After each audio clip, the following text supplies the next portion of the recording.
Jack has this perceived disadvantage, doesn't he, though, of being part of a much smaller team. Ali Bray, who runs the AB Motorsport team, I think he's got about 63 Mazda MX-5s that he runs across various championships. He's got most of them here this weekend.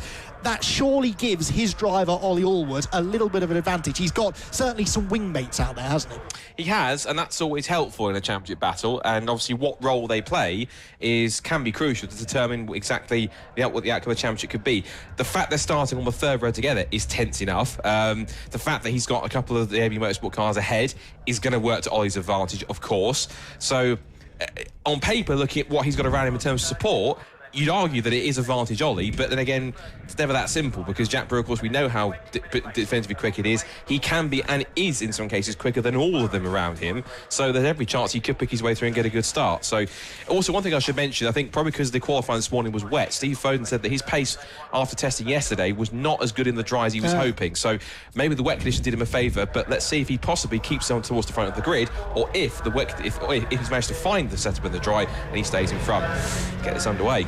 Yeah, well, this will be interesting then. 20 minutes of racing, the first of 3 races to decide the Mazda MX-5 Championship gets underway from Brands Hatch. Now away they go. Steve Foden from pole position is actually away quite well. Not a great start for Ollie Allwood in the outside of row number 3, so he's under quite a bit of pressure there. The white and blue number 63 car on the outside line, big shunt further behind. One car has been off into the Rector Cell barriers. Richard Wooten, I think, was one that was involved. I don't actually think it was as big a hit as it looked like, but the Rector Cell flew up into the air and it made it look a lot more dramatic than it actually was. Richard had actually carried on with minimal damage after what looked like a spectacular start to the race. It's Foden that leads, though. It's Brian Trott in second place. What of the championship contenders? Well, Brewer is third, and I reckon that's Allwood right behind him in fourth. Definitely is. I recognise that white and blue car anywhere, so Allwood is into fourth place, and he's not wasting any time. He's straight onto the rear bumper and clutch over because he knows what's going to happen. Now, again, given his teammates around him, Ollie does have a bit of advantage here because he goes up, so he doesn't need his teammates. He's going up the inside of 2 of them. They've got to be careful. They came to blows at Donington. They're inches apart as they come through. It's kicked off already, hasn't it? It's only end of lap 1 and they're already getting into it. This should, I think the phrase rubs hands with glee should be used for this one, because they come up down the pit straight. It is Foden leads with Trott on his tail in second place, but it is Brewer and Allwood. And I have to say, welcome back Michael Nibbs. He's had a bit of a wrist injury earlier on. He's doing double duty in Mark 1 and Supercar. Not too bad for one of his first few times back in the mix. Qualified in third place in P5, holding his own.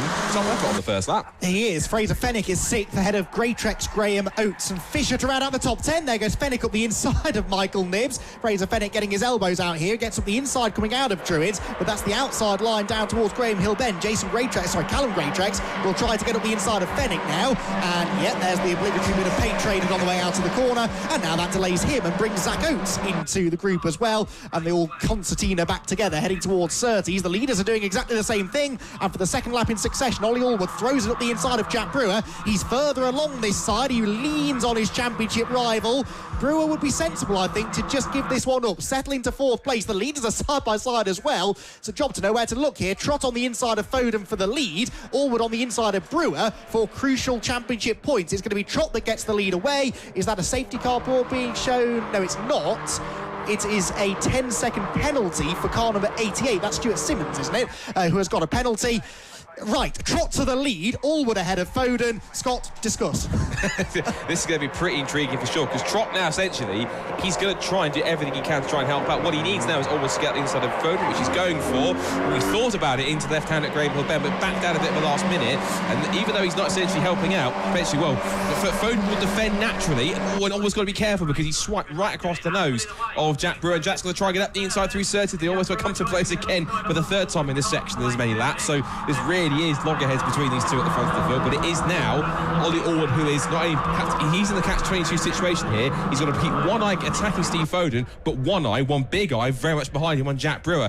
But what's also going to help Ollie is he's got teammates avant-garde behind him, because he's also got Fraser Fenwick, and also as well Stuart Zach Oates is up the inside for 2nd place goes Allwood, and trying to hang it round the outside goes Steve Foden. They're going to be side by side. Allwood edges him out of the curb on the exit. Here comes it 3 abreast up the hill. Here comes Jack Brewer, the 2 championship main playing Church together side by side. Foden sweeps across, they're going to touch again. He's going to take 2 for the price of 1 into the hairpin at Druids, and Jack Brewer's done it from 4th to 2nd. He's pulled off the Houdini move, and he's up to P2, and now he can start chasing after Trott. The thing is, though, of course, is that if he does catch up to Trott, Trott will do the natural thing. He's always going to try and do it. I'm sure he will play a bit of tactics and try and back him up into Allwood before he can complete the move on Steve Foden comes into Surtees, which he does. So I'm certain now, essentially, look at this, it is now whether Jack Brewer didn't really want to be, as Fenwick goes up the inside of Foden and relieves it of another position, and now it puts Jack Brewer literally now as the Tucker Motorsport meet in an AB Motorsport sandwich. The worst place, essentially, he didn't want to be. Yeah, this is not working out for Foden, neither is it. Look, he's losing more and more places now because Fenwick's gone through. Zach Oates is up the inside, then it's Callum Greatrex and Seb Fisher. Fisher's come through nicely from 14th on the grid to 9th place at the end of that 4th lap of the race. We've only done 4 minutes of this, and already I'm out of breath. Out of paddock they go. Greatrex to the inside of Nibs, who's already to the inside of Steve Foden, onto that wet side of the road. You can see it's still damp under the trees there in the braking zone for Druids. Leaders out of Druids. Now, Brian Trott was more than a second ahead of Jack Brewer half a lap ago. When they came across the line, the gap came down to a second. It's down under a second now. Is this Brewer catching Trott, or is this Trott backing off to try and help out his teammate Ollie Allwood? There they go. Look, Trott, Brewer and Allwood getting themselves closer together. Then it's Fenwick, Oates and Nibs behind. I smell tactics here from Brian Trott. I think he's quicker than this. Yeah, well, considering that there's literally, in that top 5, it is AB, Tucker, AB. He's literally got 2 behind and 2 in front, all with the same team. So, naturally, it's an inevitability. They're going to start playing tactics here to make it very difficult for Jack Brewer. The 2 auto test team cars are going side by side. As here comes also up the inside Jason Greatrex, making the move on the position for Owen Mills. Tom Mills is Formula 4. This is Owen Mills in Mazda MX-5s. And Jason's son Callum is doing quite well there. He's in car 34. He's chasing after Steve Foden. Mills comes back up the inside and says, "Excuse me, Jason." Out of the way, tries to elbows him through at Druids. Can't quite make it stick, but it gets him out wide and it holds the position. And in there too also is Luke Pullen, who's doing quite well at the moment in 13th place. He turns into a left-hander. And Fisher, of course, he's taken a couple of wins so far this season, and he's really come from his own this season. He missed the first rounds, but he's still some 4th in the position in the championship, which is incredible stuff for his particular fortunes in the championship. This is what we were looking for here. This is what we thought was going to happen. Trott, I think there is a little bit of just backing up just a little bit, just to make his life difficult and just to hold him up a bit to give Allwood the chance to get through. It was always going to happen at some point, but ultimately, Brewer now, he's not in trouble, but his life is being made horrendously difficult right now. Yes, and he opts to defend his second place there rather than try and attack for the lead. Brian Trott is not a second a lap slower than these two under normal circumstances, but he was on the previous lap, and look what it's doing. It's back Brewer up into Allwood. Allwood steams through on the inside at Druids, and Brewer, will he hang tough on the outside or settle in behind? He chooses the latter option, but now he's got 2 AB Motorsport cars ahead of him, one of whom is his championship rival, and another group of them catching behind. Look, wherever he looks, he's got these Ali Bray run cars swarming around him. So Allwood moves into second place. Allwood also has the fastest lap, so at the moment he's outscoring Brewer by 3 points, which means by my rough mathematics, the gap that coming into this race was standing at 8 points will come down to 5 points now, with 2 races still to go. If things finish as they are now. That's far from guaranteed, though, because Brewer is back alongside Ollie Allwood now. Goes to the outside line across the start-finish line. 13 minutes of racing still to go. Up to Paddock Hill Bend they go. Can Brewer sweep through? He's going to try right round the outside. But here comes Fraser Fenwick up the inside line, and Fenwick over the curve, almost into the side of Jack Brewer. That would have got tongues wagging if those two had made contact. They just about avoided it.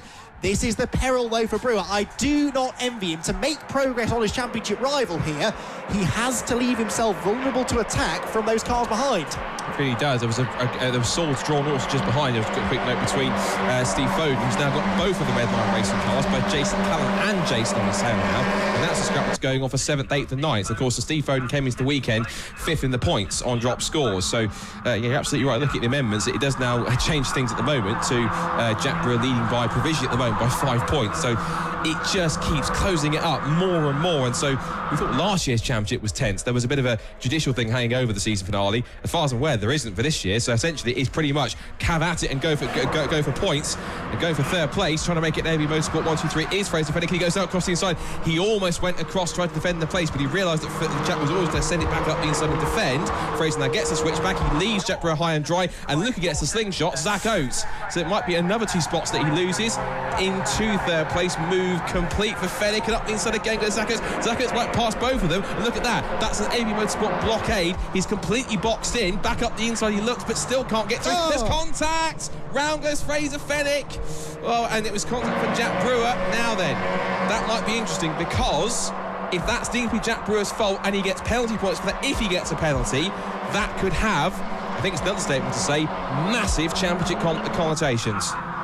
I could see that coming a mile off, quite frankly. Jack Brewer was getting frustrated. He was getting boxed in by those two. I mean, they were doing a good job, to be fair there. Oates and Fennick, they were boxing him in. Fennick got up the inside, forced him onto the wide line. In fact, he put Brewer on the grass going into Druids. That opened the door for Oates. And after being beaten up time and time again over the last few laps, I think there was something inside Brewer's head that just said, enough, I'm going back through, and in the end went for a rash move. The next words I was going to say were, he needs to keep his head, and he didn't, unfortunately, and I fear that may have repercussions. What's interesting, look, he's dropped several positions back, so it's not just Fennick that spun. Brewer is way back in the pack. He's behind Luke Pullins. He's behind Stuart Simmons, in fact. He's lost out several places. He's behind the Grey Trexes, both of them. He's behind Nibs. He's behind Foden. He's behind Owen Mills. He's behind the two auto test cars. Meanwhile, Brian Trott has Ollie Allwood behind. I think he might be slightly oblivious to what's going on here, so I would not be surprised here, even though Brian Trott is arguably third in the championship. He's not that far behind. He is some 50 points coming into the weekend, so they're behind Ollie anyway. It would not surprise me if AB play the team tactic game and go, right, Brian, switch positions, let Ollie through and let him take the position. Might be about to happen here now. Down the outside into Paddock Hill Bend. Trott does defend the inside lines, but it's just a little bit of a racing demonstration here before the inevitable, I'm certain, switch will happen to help Ollie get the points. Whether or not that happens soon, we'll have to wait and see. But how it's shaking up the orders, to give you clarification, Trott at the moment leads with Allwood second. Zach Oates is up to third. It's Callum Greatrex fourth. He's come on really strong in the second half of the season this year. Michael Nibs is fifth, but it's Jason Greatrex, Foden, Mills, Pullen, Graham. And we've then got Fisher and Simmons. Brewer is back currently in 13th, and he's stuck in a massive amount of traffic. So at the moment, what could have been a fantastic situation for him leading the championship, at the moment, it's spiralling into a nightmare. And the next car in front of him is another AB Motorsport car of Stuart Simmons. He can't escape them. They're numerically, he is so vastly outnumbered by them. Wherever he finds himself up and down the order, he will be racing against them. Now, significantly, 13th place, which is where Brewer is at the moment. Don't tell me that's Stuart Simmons. Don't tell me that's Stuart Simmons off at Clearways. It is. It's Stuart Simmons off at Clearways. He was the next car in front of Jack Brewer. Draw your own conclusions there. That puts Brewer 12th position. This at the moment is set to become one of his dropped scores. So actually, all is not lost for Jack Brewer. He was dropping a 73-pointer and a 66-pointer from Silverstone, and then he was dropping 83 from Donington. So this will replace that 83 essentially. Was that? No, it won't, because no drop scores in this weekend. Oh, of course, no drop scores. No, you're absolutely right. What am I saying? Right, so this is a disaster for Jack Brewer then, and he is going to really need to try and make some progress now, and 12th place is as high as he can get at the moment. Right, here are Trott and Allwood then. Through Clearways they come. The gap they've got over Zach Oates is 3.3 seconds. Both the Grey Trex is running well here inside the top six. They're separated by Michael Nibs at the moment, and there is Jack Brewer. The car a little bit wounded, the driver a little bit fed up, I'm sure, but he's still got, Scott, 8.25 minutes to gain some more places. He has. And the more positions he can get, the more points he's clawing back. He might only gain 2 points back per position, but that's the trouble essentially, is that Ollie Allwood has the allies in his AB Motorsport teammates. Unfortunately, Tucker doesn't have that. He's going to have to pass every single car in front in his pack in front of him. He's got to get back onto their tail first, and if he can then do that, he's got to pass them one by one. I don't want to use the word force majeure, because of course he's had a little bit of that with Fraser Fennick and up here at Graham Hill a few moments ago. Again, we'll let the clerk of the course decide definitively who was at fault at that. But he's got to pass them basically without being let through by a teammate. He's got to pass them by merit and by pace alone. So he's got to try and do that as Callum Greatrex gets to tail that through 30s. So really, this is really Jack Brewer this is a test of Jack Brewer's ability and his mettle here. He needs to ultimately, the hardest thing is, he needs to calm down, and he needs to put these one off calmly and smoothly, one by one. He might be getting the signal. It wouldn't surprise me if he gets the signal on the pit wall saying, "Calm down, Jack." pick them off one by one, get as many points as you can back, and then race your way back through as much as you can with the time that's left. 7 minutes to go. As you rightly say, the pack is in front of him. He can pick up a few more spots. He just needs to settle down again, recompose, and pick them off as best he can one by one, and pick up as many spots as he can to claw those crucial points back. Well, he's just cleared Owen Mills, so 11th place now then for Brewer. That would score him 80 championship points. So as it stands, he'd be 11 behind Allwood. That's manageable. 11 points is manageable. The trouble is, as we've documented, it's going to be so hard to beat Allwood this weekend because he's fighting against the entire AB Motorsport team. But at least for the moment, he's racing against drivers from other teams, so perhaps he's not quite in much jeopardy. Michael Nibbs there was over the grass going out of Surtees. That opens the door nicely for Jason Greatrex, that is, isn't it? The second of the Greatrexes to move into the top 5 as well. Seb Fisher, is that smoke from the back of the car, or was it spray? I think it was smoke, wasn't it? Maybe an exhaust, and he's pulling out of the way. So Seb Fisher, I'm afraid, in some strife. Great news for Jack Brewer, though, because that's a bit of a freebie, isn't it? Fisher with his arm out of the window. So that now moves Brewer into 10th position. Every position he gains is worth an extra 2 championship points. So that now means he'd be 9 points behind Ollie Allwood. So now he would be a similar margin behind Ollie as Ollie was coming into this weekend. So Brewer then heads out of Druid's Corner. The next target is Ollie Graham there, the blue and orange striped car. And then he's back against these AB Motorsport cars in the shape of Luke Pullen, number 27. It's worked out in my hand. If things stay as they are, with Trott leading and Allwood second, what that would mean essentially is that he would need to pass the next 5 cars to still be in the championship lead by a point. If then Allwood then passes Trott, he needs to pass another car on top of that. He needs to pass essentially, to make it guaranteed if Allwood wins this, the next 6 cars in the next 5 minutes and 20 seconds, plus whatever lap is left. He's up the inside of Oliver Graham, so that's one of those, I guess, 6 he needs to pick up, but they're not all together in the same pack. He's got to get past Pullen and Foden. He's up to 9th now, 84 points for this race. That reduces the gap to 7 points now between himself and Allwood. And in fairness, in many cases, that is doable in terms of if Allwood has a bad race, the second he drops points, if he can finish ahead of him and it shuffles him back into 3rd or 4th place, you can gain those points back pretty quickly in one race. What won't be hoping too much is, sadly, so Fisher is already helmet off, looking up the engine. What's wrong with the engine, Governor? I was trying to offer some assistance there. Now, side by side between Brewer's watching here between Pullen and Foden. He's got a balance between keeping it calm and taking 1 or 2 chances to get the places he needs. He can't afford to take it too steady. He's up the inside. We put round the outside of the mix. You can tell he's driving not angry. He's driving with a vengeance to get back through the field. He's passed 2 cars in 1 more lap. He's now on 86 points. That'll put him at the moment 5 points back. But now Pullen's fires it back up the inside. They're still going to be side by side. I suspect Brewer's had enough of the AB Motorsports. He's not taking any grief from any of them. He's saying, right, you want to come back at me, you have to come back at me the hard way. Because if you play hardball with me, I'm going to try and do it here. He's going to try and get a switch back on the exit, Pullen holds the place, and is immediately putting Foden under pressure. 4 minutes to go.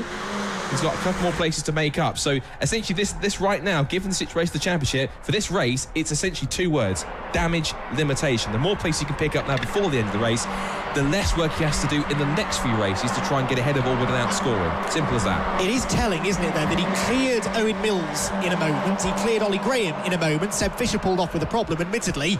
Then he comes up against an AB Motorsport car and he can't make any more progress. Luke Pullen is putting out all the stops here to try and keep Brewer behind. He defends the middle ground there. They've got Steve Foden, who's a little bit slower than these two, I think, just in front. Foden's car clearly, as you suspected might be the case, not working in the dry conditions. Up the inside of Pullen, attempted to go Brewer, but Pullen's already up the inside of Steve Foden. Now this could work. Pullen opens the door and Brewer tries to follow him through. Towards paddock they go. Through goes Pullen. Brewer behind him goes to the inside as well. Jack Brewer trying to get 2 places in 1. Surely he's not going to get the car stopped. He does, and now he needs to try and finish the job up at Druids because Pullen comes backing him round the outside line. Foden gets a run on the pair of them as well, but Brewer has the inside line and ideally wants Foden to come through with him as well. He runs the number 27 car of Pullen out wide and Brewer has got him. So 2 more places gained for Jack Brewer, and that puts him into 7th position. 7th position would give him 88 points. He would be 3 adrift of Allwood as it stands. So essentially, arguably, he needs to pick up pretty much, well, if he can, at least another 2 more spots. His next target is going to be Michael Nibbs. He's got 2.5 minutes to catch him and pass him. Given the pace he's setting, I mean, lap time-wise, what's he on at the moment? He's doing 50... I'm trying to work this out now. He's currently now into 8th, it's showing in P8, so I'm trying to find the right times. He is doing his last lap was a 58.6. He's on some leader pace, which is looking decent. So you'll be motorsport cars in the lead starting to go into a little bit of combat there. And again, I'm waiting for the switch to happen. Either it will come towards the last lap of the race, or they're just battling. Right, it could be here. Although Trott's not really. I think maybe because he's still in contention for the championships. Essentially, he's trying to defend the lead if he can. Zach Oates isn't far away. Then you've got the two great treks in front of them who are holding station 4 and 5th. I thought for a moment it was simply just them following around to try and pick up pace. Part of me thinks possibly that Trott, whilst he is in the same team, he's also got one part of his mind thinking, I'm still in championship contention, so I shouldn't give this up that easy. And at the end of the day, you know, this is not the Mercedes Formula One team. You know, they're not getting paid millions of pounds by the team to be here. They are each paying their own entry fees. They are each paying to drive the car as well. They're each putting the same amount of money, you'd imagine, into the team.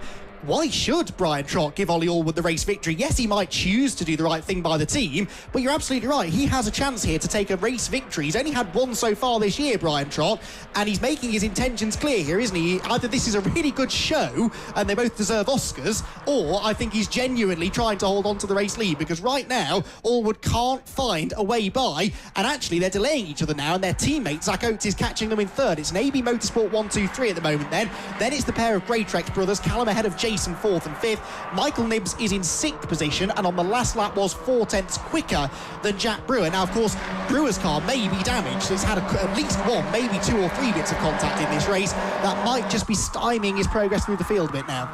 Yeah, it does look as though he's hit a bit of a stumbling block in terms of he's not really making that much more progress. This is probably the perfect site for Ali Bray, though, because he's got 3 cars essentially in podium positions again. But do you know what? What's interesting with these two, they've backed up into Zach Oates, and I keep an eye, even though we've only got, well, we're coming to the last lap now, just in case, I keep an eye on those 2 Red Line Racing cars, Callum and Jason Greatrex. They're not exactly out of this on the last lap of the race. They're not that far away. So not just anything will happen between these 3. I think that, goodness forbid, if Ali Bray will start having heart palpitations. But those 2 cars in the mix, having a good team run so far in 4th and 5th. I think that's Callum ahead of Jason. So don't count them out on this last lap. And the danger here for AB Motorsport and for Allwood specifically is that if Trott keeps on defending, there is a chance here that Oates could snatch second from Allwood. So Allwood needs all the points he can get. If Allwood were to drop to third, he'd be just 1 point ahead of Brewer going into tomorrow's final 2 races of the season. I don't think that'll happen, but it could happen, I suppose. Michael Nibbs, by the way, has got himself ahead of Luke Pullen, I noticed, further back. So Pullen drops away from Jack Brewer a bit. Into the final corner, though. Trott defends the inside, Allwood to the outside. Now, can he get the run out of clearways, use the slipstream to maybe pull alongside to the line? He's going to give it a go. Goes to the outside, back to the inside. He's not going to get there, though. And I reckon Brian Trott is going to hang on for his second victory of 2021. And he does. It's a 1-2-3 for AB Motorsport with Red Line Racing 4th and 5th. And 6th place goes the way of Jack Brewer. Fastest lap goes to Allwood then. So Allwood scores 99 points. Brewer for 6th position takes 90 points. There is a point in it going into tomorrow's second and third races of the weekend. 1 point the advantage for Ollie Allwood. He scored 1 bonus point in that race for the fastest lap, remember. That was the difference. If he hadn't done that, they'd have been level on points going into the final day of what has been a real season to remember. There is lots about that race that I could get grumpy about, but ultimately it has set us up beautifully for the final 2 races tomorrow. And Jack Brewer ain't going down without a fight, is he? He's outnumbered. He's been saying to me all weekend long that he doesn't fancy his chances, but he's not going to let that get to him. And when the chips were down there, he got his elbows out and recovered beautifully. If the championship goes his way, he will look back on that race and say, that's the race that technically won him the championship.